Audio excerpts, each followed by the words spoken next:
نہ گھبراؤ مسلمانوں، خدا کی شان باقی ہے۔ نہ گھبراؤ مسلمانوں، خدا کی شان باقی ہے۔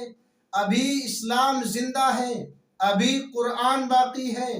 یہ ظالم کیا سمجھتے ہیں جو اپنے دل میں ہنستے ہیں؟ ابھی تو کربلا کا آخری میدان باقی ہے۔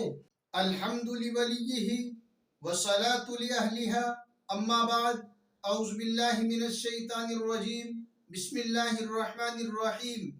قال اللہ تبارک و تعالی فی کتابہ الکریم، لقد کان لکم فی رسول اللہ اسوۃ حسنہ، وقال النبی صلی اللہ علیہ وسلم، لا یؤمن احدکم حتی اکون احب الیہ من والدہ وولدہ والناس اجمعین، صدق اللہ العلی العظیم۔ نہ گھبراؤ مسلمانوں، خدا کی شان باقی ہے۔ نہ گھبراؤ مسلمانوں، خدا کی شان باقی ہے۔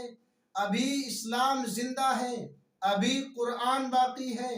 یہ ظالم کیا سمجھتے ہیں جو اپنے دل میں ہنستے ہیں؟ ابھی تو کربلا کا آخری میدان باقی ہے۔ نوجوانوں، اے مسلمانوں، آج کیا ہو گیا؟ کیا بدل گیا؟ کیا آسمان بدل گیا؟ کیا زمین بدل گئی؟ کیا چاند بدل گیا؟ کیا سورج بدل گیا؟ آخر ہوا کیا؟ آواز آئے گی، کچھ نہیں بدلا۔ آسمان وہی ہے جس آسمان کے نیچے صحابہ رہتے تھے، یہ زمین وہی ہے جس زمین پر ہمارے نبی محمد الرسول اللہ نے زندگی گزاری، یہ چاند وہی ہے جو اس زمانے میں نکلا کرتا تھا، یہ سورج وہی ہے جو اس زمانے میں نکلا کرتا تھا۔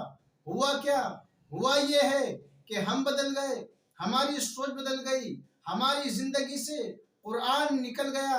ہم میں اور ان میں یہی فرق ہے، وہ معزز تھے زمانے میں مسلمان ہو کر، اور ہم خوار ہوئے تاریخ قرآن ہو کر۔ آج ہر جگہ مسلمان ذلیل و خوار کیوں ہیں؟ کیوں پٹ رہا ہے؟ ظلم کا شکار کیوں ہے؟ دشمنوں کے نشانے پر کیوں ہیں؟ اس لیے ہے کہ اس نے قرآن کو پڑھا، عمل نہیں کیا۔ جب تک یاد رکھو ہم قرآن پر عمل نہیں کریں گے، ایسے عمل جس طرح صحابہ کرتے تھے، ہم میں اور صحابہ میں یہی فرق ہے، وہ قرآن کو پڑھتے تھے اور عمل شروع کر دیتے تھے۔ لیکن ہمارا حال یہ ہے، رمضان کا مہینہ ہے، رمضان کے مہینے میں کسی نے 2 قرآن پاک مکمل کیے، کسی نے 3 کیے، کسی نے 4 کیے، لیکن اس قرآن میں لکھا ہوا کیا ہے؟ وہ قرآن ہم سے کیا کہتا ہے؟ قرآن اللہ تبارک و تعالیٰ کا کلام ہے۔ اللہ نے ہم سے کیا کہا ہے؟ ہمیں کیا کرنا چاہیے؟ کچھ نہیں پتا۔ کوئی ایسا نہیں ہے جو قرآن کو ترجمے کے ساتھ سننے کے لیے تیار ہو، قرآن پر عمل کرنے کے لیے تیار ہو۔ کامیابی کیسے ملے گی جب ہم قرآن پر عمل کریں گے نہیں تو؟ یاد رکھو، صحابہ قرآن کو پڑھتے تھے، ایک صحابی ایک آیت پر عمل کرنے کے لیے پوری زندگی دوسرے کے دروازے پر جاتا رہا۔ قرآن کی آیت وَإِن قِيلَ لَكُمُ ارْجِعُوا فَارْجِعُوا هُوَ أَزْكَىٰ لَكُمْ، اس آیت پر عمل کرنے کے لیے پوری زندگی صحابی دوسروں کے دروازے پر چکر لگاتا رہا۔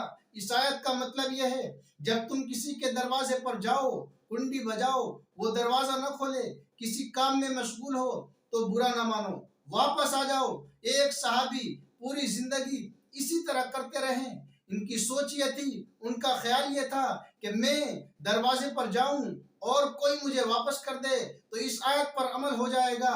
آج ہمارا حال یہ ہے، قرآن میں بے شمار آیتیں ہیں، قرآن میں اللہ تبارک و تعالیٰ نے کیا کچھ ہم سے کہا ہے، اگر ہم اس پر عمل کریں گے تو سوال ہی پیدا نہیں ہوتا کہ ہمیں کامیابی نہیں ملے گی۔ لیکن کمال یہ ہے، قرآن میں اللہ نے نماز کا حکم دیا، ہم نے نماز پڑھ لی۔ روزے کا حکم دیا، رمضان کا مہینہ آیا، روزہ رکھ لیا۔ زکوٰۃ کا حکم دیا، ہم نے زکوٰۃ ادا کر دی۔ حج کا حکم دیا، پیسے آئے تو حج کر لیے۔ صدقہ خیرات کا حکم دیا تو پیسے آئے، صدقہ خیرات کر دیا، اور ہم نے سمجھ لیا کہ اب کچھ اور کرنے کی ضرورت نہیں ہے۔ یاد رکھو، قرآن میں صرف نماز، روزہ، حج اور زکوٰۃ صدقہ نہیں ہے، اس کے علاوہ بہت ساری ایسی چیزیں ہیں جن پر ہمیں اور آپ کو غور کرنا ہے، قرآن کو پڑھنا ہے، عمل کرنا ہے۔ جب تک ہم پورے قرآن پر مکمل طریقے سے جو ہمارے رب نے ہم سے کہا ہے عمل نہیں کریں گے تو آپ اچھی طرح سمجھ لے ہمیں کامیابی نہیں مل سکتی۔ ہر میدان میں ہر جگہ ہم ناکام ہوں گے، نامراد لوٹیں گے، ہماری رسوائی ہوگی۔ اس لیے ہر مسلمان کی ہماری اور آپ کی ذمہ داری ہے قرآن کو اس نیت سے پڑھیں، دوبارہ پڑھیں، ترجمے کے ساتھ پڑھیں، سنیں اور یہ سمجھیں قرآن ہم سے کیا کہتا ہے، عمل کرنا شروع کریں۔ انشاءاللہ چند دنوں میں ہمیں کامیابی نظر آئے گی، چند دنوں میں ہم نیچے سے اٹھ کر اوپر چلے جائیں گے، پستیوں سے بلندیوں کی طرف پہنچا دے گا۔ اللہ تبارک و تعالیٰ نے فرمایا جو لوگ قرآن سے محبت کرتے ہیں، قرآن کو پڑھتے ہیں، عمل کرتے ہیں، سینے سے لگاتے ہیں، طاقوں میں نہیں سجاتے، قرآن ان کو بلندیوں تک لے جاتا ہے، عزت دیتا ہے۔ جو لوگ قرآن سے بے وفائی کرتے ہیں، قرآن کو پڑھتے نہیں، عمل نہیں کرتے، قرآن ان کو ذلت کی گہرائیوں میں ڈال دیتا ہے۔ اس لیے نوجوانوں قرآن کو پڑھو، ترجمے کے ساتھ پڑھو، اپنے امام صاحب سے جا کر سنو اور پوچھو قرآن ہم سے کیا کہتا ہے، پھر عمل کرو۔ انشاءاللہ آج جو کچھ مسلمانوں کے ساتھ ہو رہا ہے کچھ نہیں ہوگا، اور اللہ تبارک و تعالی پھر سے ہمیں سربلندی عطا فرمائے گا، عزت عطا فرمائے گا۔